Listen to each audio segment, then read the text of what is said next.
नमस्कार। मैं राकेश वर्मा आप सभी का स्वागत करता हूं आपके अपने परिवार एसएन गुरुकुल पर। बिहार में सरकारी विद्यालयों में कार्यरत शिक्षक शिक्षिकाएं अभी मुश्किल भरा दौर से गुजर रहे हैं। जब बीपीएससी आयोग के द्वारा शिक्षकों की बहाली की गई तो उस समय के तत्कालीन एसीएस के पाठक के द्वारा हड़बड़ी में इतने सारे गड़बड़ियां की गई जिसका दुष्परिणाम आज देखने को मिल रहा है। जब विज्ञापन जारी किए गए उसमें भी यह अंकित था एवं बाद में भी पदाधिकारियों के द्वारा यही घोषणाएं की जाती रहीं कि सभी का जो पोस्टिंग होगा वह मेरिट के आधार पर होगा। लेकिन जैसे ही परीक्षा होती है, परिणाम घोषित किए जाते हैं, काउंसलिंग के बाद डाइट सेंटरों में या अन्य जगहों पर जब आवासीय ट्रेनिंग एंड ओरिएंटेशन के लिए चयनित शिक्षक शिक्षिकाएं जाते हैं, वहां पे जब निरीक्षण में के पाठक जाते हैं तो वहां उनको कहा जाता है कि आपको गांव देहात के विद्यालयों में पढ़ाना होगा और जिस विद्यालय में पदस्थापित होंगे वहां के 8 किलोमीटर के रेंज में आपको रहना होगा। शहरी विद्यालयों में आपको पदस्थापित नहीं किया जाएगा। जब पदस्थापना मेरिट के आधार पर होना था तो फिर क्या गांव क्या शहर, जिनका जैसा मेरिट था उस आधार पर उनको पदस्थापना मिलने चाहिए थे, लेकिन ऐसा हुआ नहीं।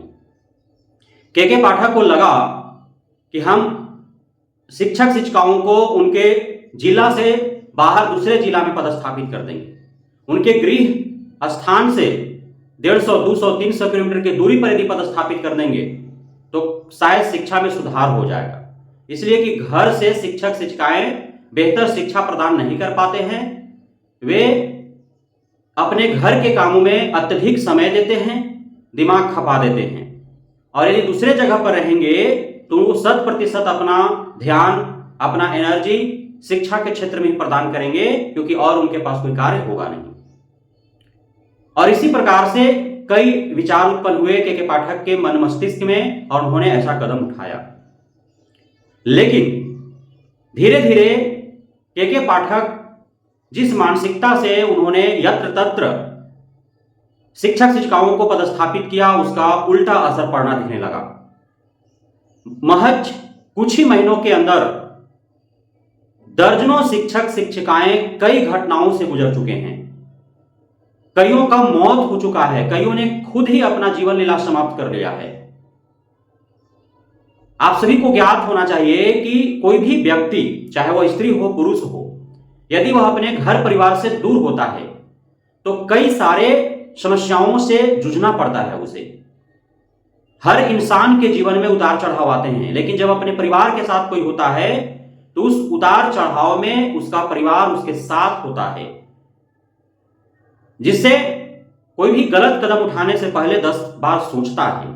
लेकिन जब कोई अकेला होता है तो उसके साथ उसके उलझनों को सुलझाने के लिए कोई आसपास दिखता नहीं है, और साथ ही वह अपने समस्याओं को दूर अपने घर परिवार के सदस्यों के साथ शेयर नहीं करता है। परिणामतः वह अपने आप में घूटते रहता है, जूझते रहता है, और कहीं जब चारों तरफ से रास्ता उसे बंद दिखता है, जबकि अमूमन ऐसा है नहीं। आप अपने जीवन में काफी समस्याओं से घिरे हुए हैं, चारों तरफ से आपको रास्ता बंद दिखता हो, आपको दिखता है कि चारों तरफ से बंद है रास्ता, हम पूरी समस्याओं से घिर चुके हैं, अब उबर नहीं पाएंगे, लेकिन कहीं ना कहीं एक मार्ग होता है। बस आपको, चूंकि मन मस्तिष्क में सिर्फ नकारात्मक ही विचार और विकार उत्पन्न होते हैं, इस वजह से जो सही मार्ग है वो दिखता नहीं है और फिर आप गलत रास्ता अपनाते हैं, गलत कदम उठाते हैं। तो इस प्रकार की घटनाएं देखने को मिल रही हैं।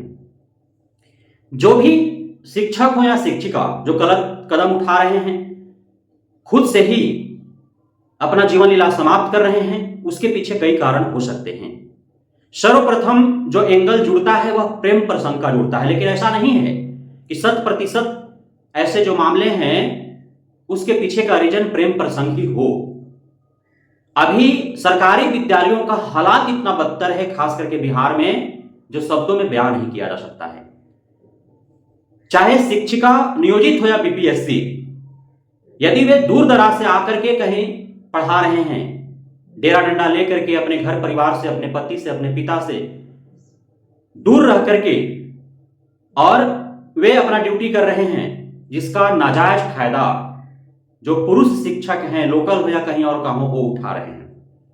और अभी वर्तमान में अन्य विभागों की अपेक्षा सबसे अधिक महिलाओं का यदि शोषण कहीं हो रहा है तो वह सरकारी विद्यालयों में हो रहा है। यह मैं दावे के साथ कह सकता हूं, क्योंकि इसका उदाहरण हमारे इर्द गिर्द कई हैं और आप भी इस चीज को जानते होंगे, मानते होंगे।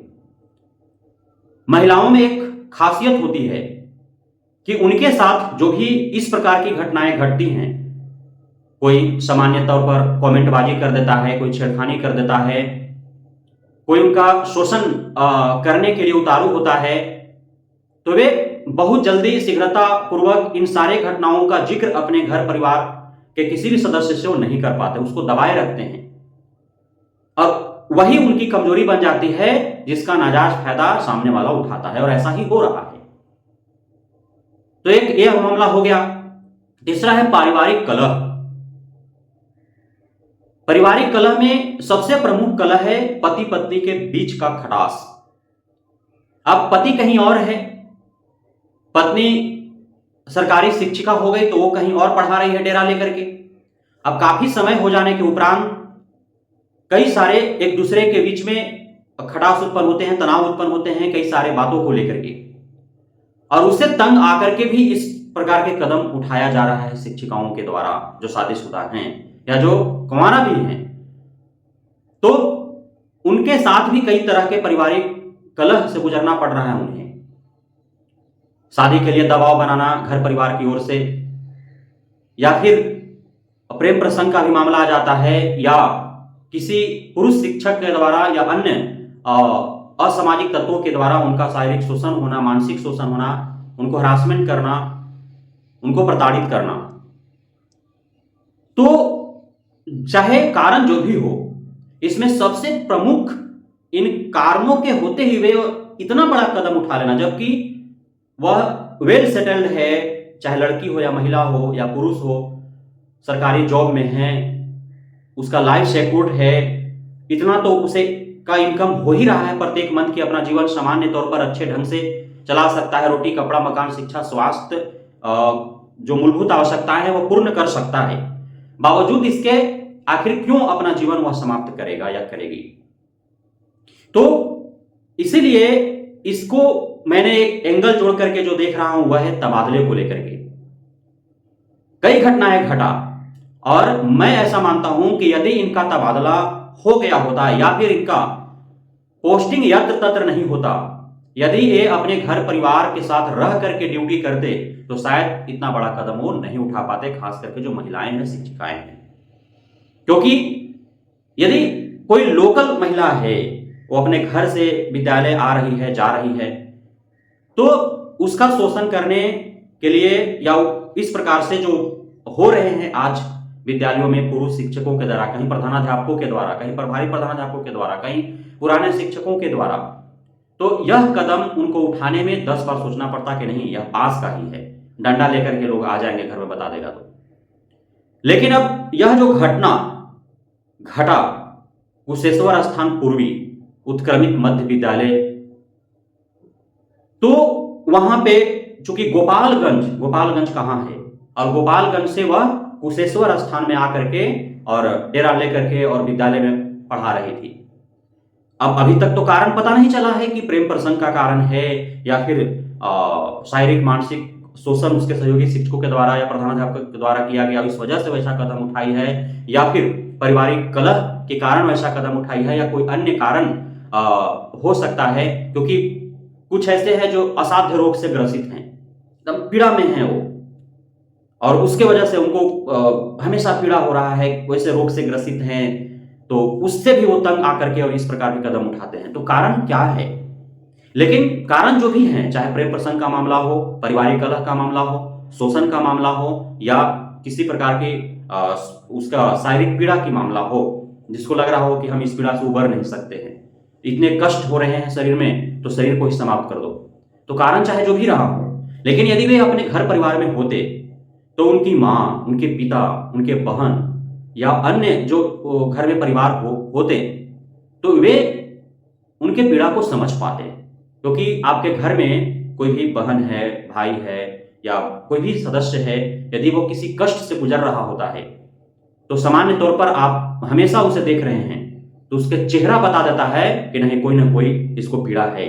बिना बताए ही वह पूछता है खुद खुद करके कि बताओ क्या बात है, और फिर उसको बताना मजबूरी हो जाता है। लेकिन जब बाहर है कोई तो कैसे आखिर समझ पाएगा और कैसे उससे पूछ पाएगा जब तक वह खुद से बता नहीं पाएगा या पाएगी।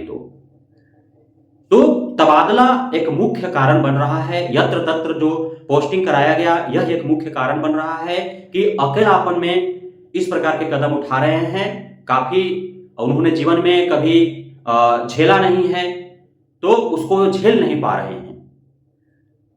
यदि जो जीवन में उतार चढ़ाव देखते हैं बचपन से तो वो ऐसा कदम नहीं उठाते हैं, लेकिन जिन्होंने उतार चढ़ाव देखा नहीं है, जिन्होंने कभी इस प्रकार की समस्याओं से जूझा नहीं है, तो फिर उनको सिर्फ थोड़ा सा पीड़ा हुआ तो सारे मार्ग उनको बंद दिखते हैं और फिर एक ही मार्ग उनको सूझता है और फिर उस प्रकार वो कदम आगे बढ़ा देते हैं और वो जीवन लीला समाप्त कर देते हैं। उसके बाद कुछ करने के लिए हमारे पास होता नहीं है। ऐसा ही कुछ निकी कुमार के साथ हुआ, निकी कुमारी के साथ, और ऐसे कई घटनाएं घट चुके हैं। इसलिए मैं शिक्षा विभाग और बिहार सरकार से मांग करूंगा कि यथाशीघ्र खास करके महिलाओं को आप उनके गृह जिला, गृह निवास स्थल से कुछ दूरी पर दे ताकि वो अपने घर परिवार, अपने पति के साथ, अपने पिता के साथ रह करके और ड्यूटी करें, ताकि उनके जीवन में कुछ अड़चने ना आए और कोई उलझन हो तो घर परिवार में वो शेयर कर सके, उनका शोषण न हो, कोई भी पीड़ा हो उस पीड़ा में उनके घर परिवार के लोग सहभागिता बने। इसलिए बिहार सरकार और शिक्षा विभाग को यथाशीघ्र तबादले का जो न्यू ट्रांसफर पोस्टिंग पॉलिसी बन रही है या बन गई है उसको प्रक्रिया में लाने की आवश्यकता है। बहुत बहुत धन्यवाद आप सभी साथियों का हमारे साथ जुड़े रहने के लिए, पढ़ने के लिए, इतना प्यार देने के लिए, हमें भरोसा बनाए रखने के लिए।